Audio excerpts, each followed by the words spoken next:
Hello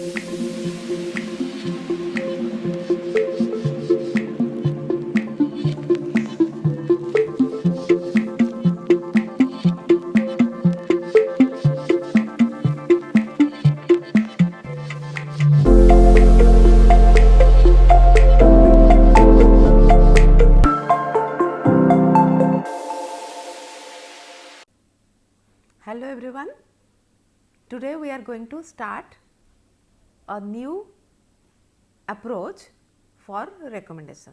So, this approach is called content based recommendation, and today in fact for this week we are going to talk about few concepts which build the foundation of such recommender systems, and today is the introductory lecture in this regard. So, this is my content. So, today basically we will be introducing the topic. So, this is a formal definition of content based recommender system. This system utilizes the item contents to build model. So, the systems implementing a content based recommender approach analyze a set of documents or descriptions of the items. Why documents? Because mostly it is done with respect to document recommendation, specifically news recommendation. So, therefore, the term documents comes. Documents and descriptions of items previously rated by the user and build a model or profile of user interests based on the features of the object rated by him or her. Now, what is profile?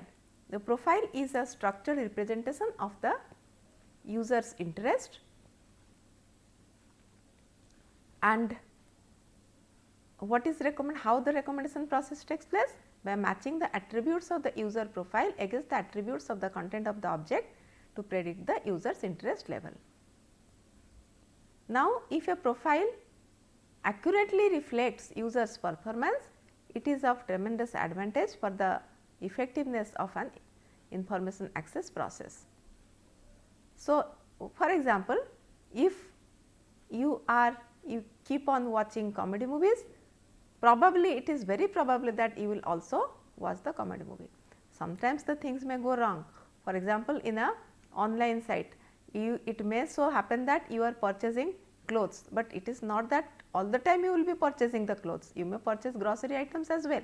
So, it has its relative advantages and disadvantages as we are going to see. But before we move ahead and see its relative advantages and disadvantages, these are the tasks to be performed in content based recommender system.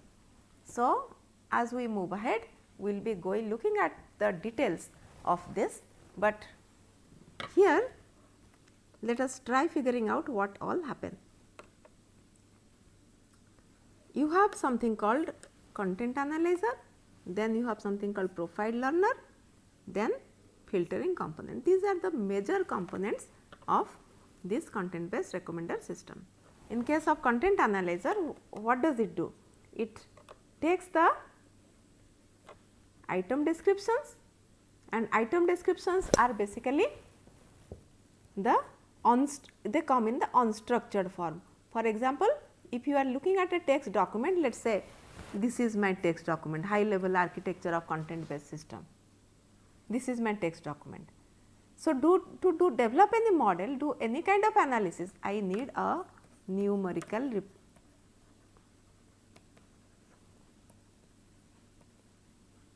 representation, because the models, the machine learning, supervised machine learning models are going to take inputs not in forms of text, but in terms of certain numeric values.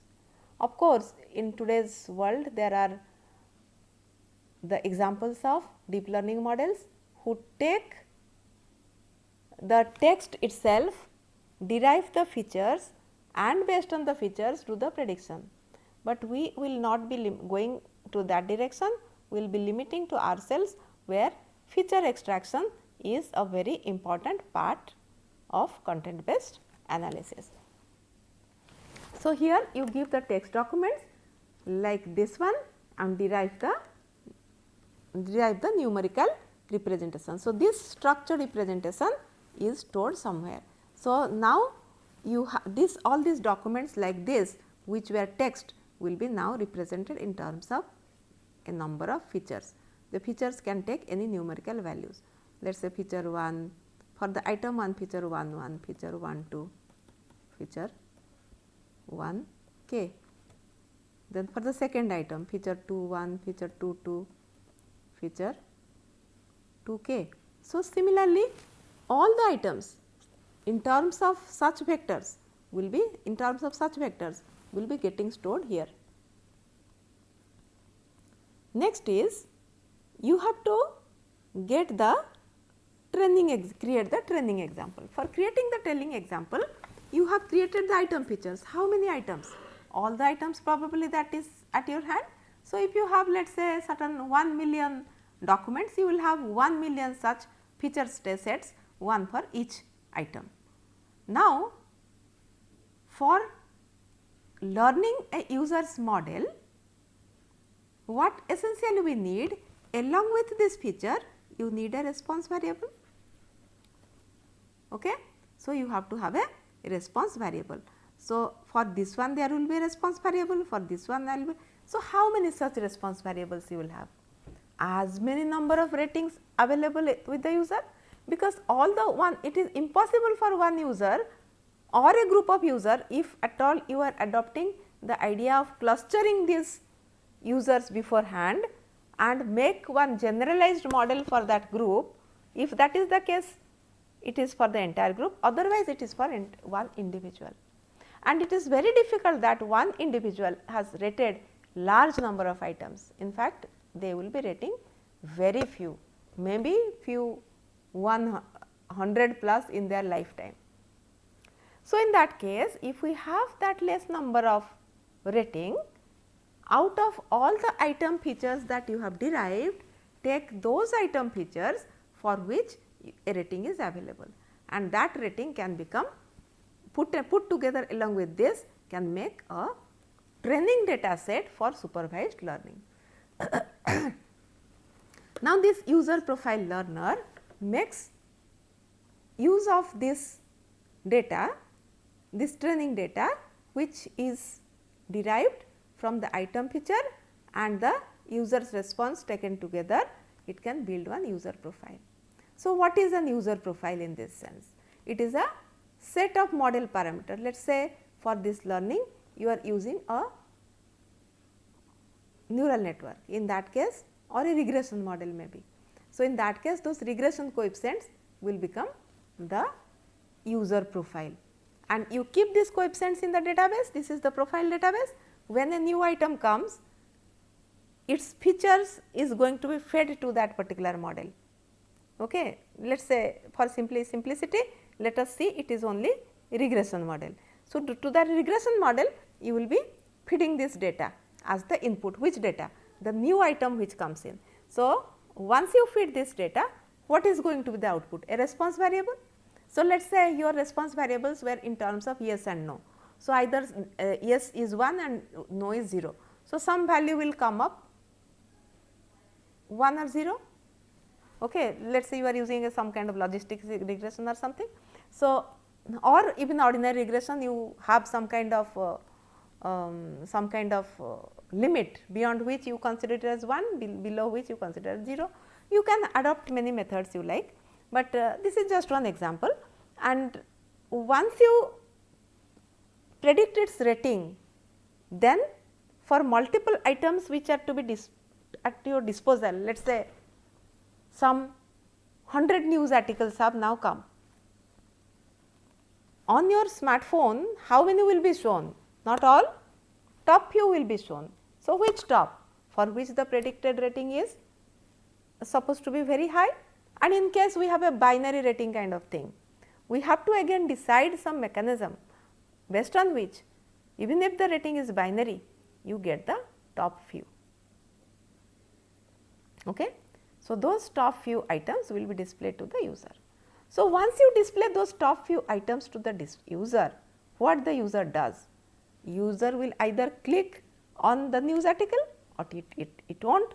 So, some new user feedback will come. So, which means some of the recommended items user has not seen. So, we can say these are negative examples and there will be some positive examples as well. So, now you take this feedback, give this to the profile learner, update the profiles and you have your new profiles ready. Okay. So, with this basic idea, now let us move ahead. So, these are the relative advantages and disadvantages. So, first advantage is it is not influenced by what other users are doing. User's rating is provided by himself to build his own profile. So, therefore, it is independent of other users. It is very explainable why something is happening, unless otherwise you make your feature set certain make it very compact by using some kind of dimensionality reduction technique or selecting only few features and so on. So, but more or less it is very transparent. And when a new item comes, this cold start problem which would have been there in case of user based, because in user based if you do not if you get a new item, no rating is available for that, then predicting rating is very difficult. But here that new item cold start problem is over. So, it is capable of recommending items which are not yet rated by any users. Okay. Disadvantages. What are the disadvantages? Limited content analysis. The text document, typical text document will have many features, out of that you will be keeping only few. So, which means you are providing limited amount of information to your profile learner. So, naturally it will be limited to whatever you give whatever features you give it, whatever information you give it to the. So, the model may not be very accurate because of this lack of the dropping of few features. Sometimes, in fact all the time it is over specialized. For example, if you are giving high rating to comedy, so you will always be getting comedy movies. So, there is this surprise factors like serendipity, diversity etc., are very low in this case. Now, when a new user comes, there is no training data set, because for training data set you need user rating. So, it is not, it cannot solve the cold start user problem when a new user comes. So, with this we are moving ahead. So, these are the phases which we have already seen: content analysis, content presentation, content based learning, user profile learning, then filtering and recommendation generation. So, these are the phases as we have seen in this earlier diagram. Okay. So, now one after the other we are going to look at this. First one is content analysis. So, here this content analysis includes feature extraction and feature selection and typically dimensionality reduction as well. So, in this, when we talk about the feature can be either explicitly specified or extrinsic features. For example, for movies this can be the features, its category, the genre, some ratings, okay, then awards, length, origin, director and so on. This can be features which are available on a, let us say, on the movie, or if you go to IMDb, such IMDb site, you will find those details. Then next is feature extraction. It is not that everything about the item is explicitly stated. Sometimes there will be a summary that summary, from that summary you can extract few keywords, and if even if your genre says it is a comedy movie, probably through these features you will be getting certain additional information about the movie. Let us say it belongs to a specific age group or something. It may so happen that just like in IMDb you have seen, there will be many user viewer feedbacks. So, those viewer feedbacks probably you can extract certain text features and use them. So, these techniques used for extrinsic features could be for selection of these extrinsic features could be, what I want to say is that the number of features described in this manner may be very large, specifically when it is text document. So, therefore, for choosing the minimum number of features, you need some kind of feature selection procedure. So, for this either you can use some certain statistical analysis, you can use decision tree and so on. So, these are few examples. As we move ahead, we will see few other techniques as well. So, all the steps that are involved we are now elaborating.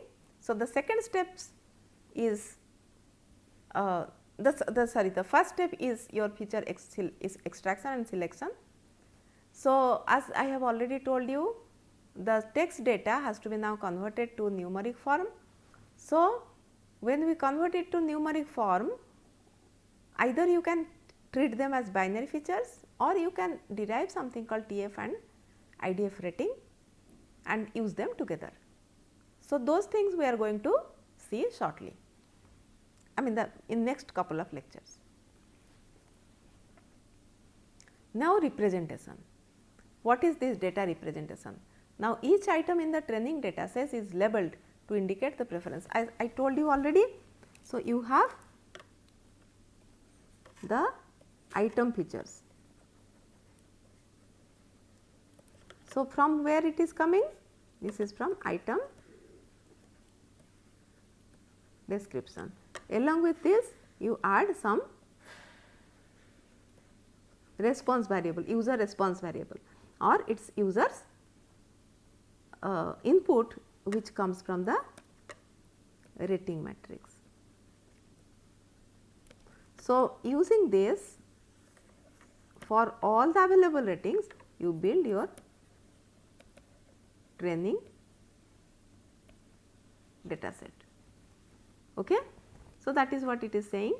Independent variables can take the values binary, continuous, you can decide the right kind of scales. Dependent variables are ratings by a particular user, or it can be a group if you decide to cluster similar users and make a model. So, it is your choice whether it is for a particular user, or if you have enough ratings, then particular user is always better, because that user is going to talk about his own features, is going to give better, you can get better understanding of his choice by looking at his data, but if it is a group, it is a group choice. Next is user profile learning. As I told you, once your training data is ready, use any method of your choice. So, some of these methods could be multiple linear regression model, decision tree induction algorithm, back propagation or neural network based methods, support vector machines, and so on. So, once you have the model trained, then model parameters will be stored where? Certain database. Let us see one example situation here. So, this is a movie data available from one user. So, the 4 independent variables are there: director, language, award and type, and one dependent whether the person likes the movie or not. So, basically there are 3 directors, some 3 different categories of movies, award and so on. Now, using this as your training example, what are you going to do? You are going to build a model. How to build a model? Certain introduction we have given while talking about the supervised and unsupervised machine learning algorithms. However, when we look at specific methods, few such methods we are going to elaborate further. This is one example of application of this data to a methodology. This methodology, which is called decision tree, has some of the internal nodes and some of the leaf nodes. Okay. So, now suppose this decision tree is made from this particular data.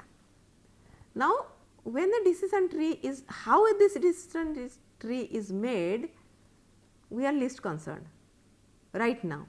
We will be talking about it, we will deal about it, how to make one such decision tree at a later stage.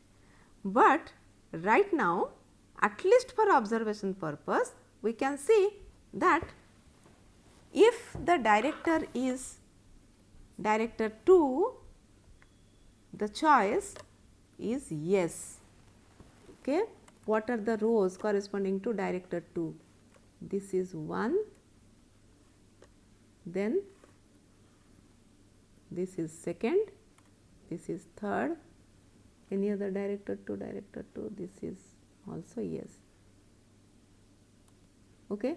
So, there were 4 examples for director 2, everywhere it is yes. Now, for director 1 there are, so with this we now broke it into 3 parts. All the movies belonging to director 1 are here, all the movies belonging to director 3 are here and director 2 are here. So, if the director is director 2, person is definitely going to see the movie. But if it is director 1, next variable to be considered is award. So, if the award is yes, definitely he is going to watch the movie. If it is no, he is not interested. So,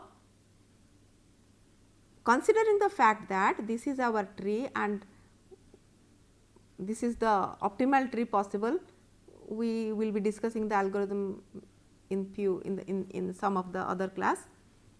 Now, let us see, if a new English movie with 5 Academy Award is released and if the movie is a drama and is directed by director 1, should it be recommended to the user? We have to now travel through the tree. Okay. So, what is there in the root? Director. So, director is 1 in our case. So, we move here. What is the next variable to be considered? Award. So, it has 5 Academy Awards.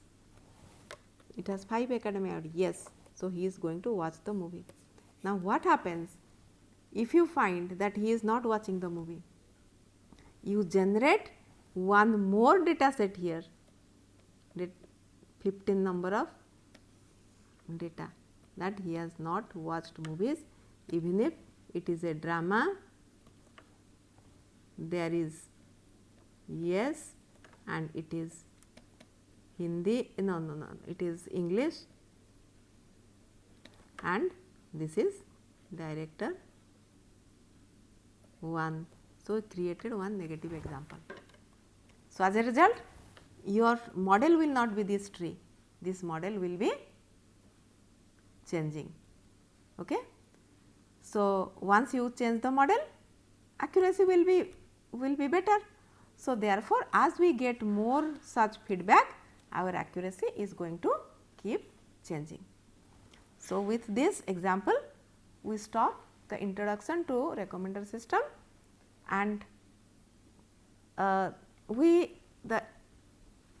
decision tree concept has been taken from here. and all these 2 books I am using as reference.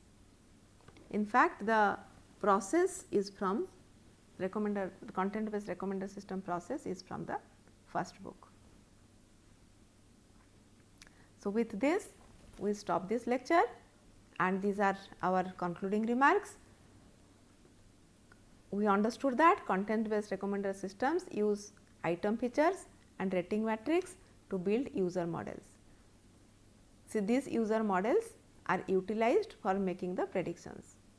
The phases in the content based recommender system are content analysis, feature extraction and selection, content presentation, content based learning of user profile, and finally filtering and recommendation generation.